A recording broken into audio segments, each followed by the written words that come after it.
We're in Richmond, Indiana in Glenn Miller Park, where about a month ago I got a call and we had two bee trees. One they had cut down and noticed there were some bees inside, so they called me over and we took a look at those and cut those out of the fallen tree and took them back to Connersville, where they're doing quite well.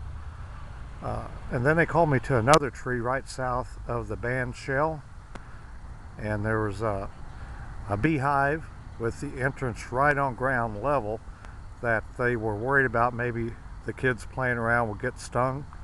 So we come by and took a look at those trees, those bees, and we decided, well, we're going to try to trap those out, which, you know, that can be a hard thing to do. But we attached a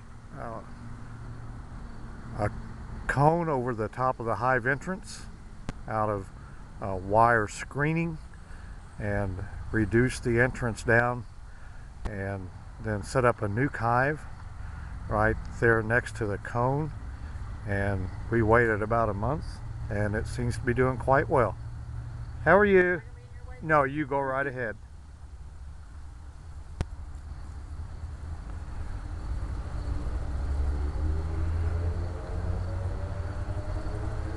And as you can see, Glenn Miller Park is quite busy, but we were over here doing some checking around with the bees, and we thought we'd come by because it's been about a month. So we're here at the bee tree now, and looks like they're have been all trapped out. Don't see any activity inside the cone itself.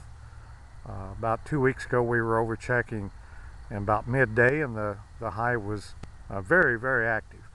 So we're going to attempt to put a screen over the entrance and load these bees up and take them back to Connersville and give them a new home. And we'll go up here and see what kind of activity we can find.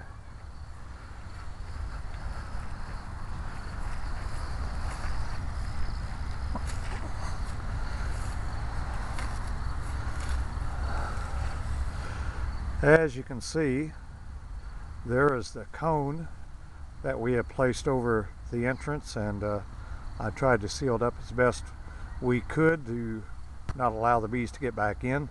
What this cone basically does is allow the bees to come out, but for some reason they will not go back in that very small opening at the end of the cone.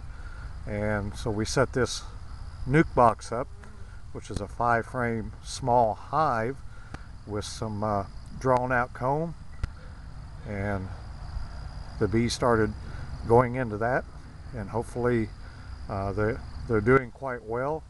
I'm not going to pop the top right now. I'm just going to allow here just a few more minutes. Some of the late foragers are coming back in. Of course, goldenrod is doing quite well here in Indiana right now, so they're probably out working the countryside here. I'm not sure what all's blooming in the park, but the bees are quite active, and you can see some of the foragers starting to come back in. The activity is not really all that fierce.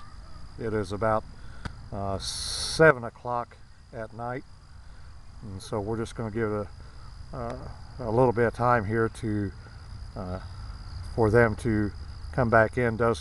Doesn't look like they're going in and too many coming back out, so I think just the last of the foragers are trying to focus in here. So we're going to try to get them screened in and get them loaded up and take them back to Connersville.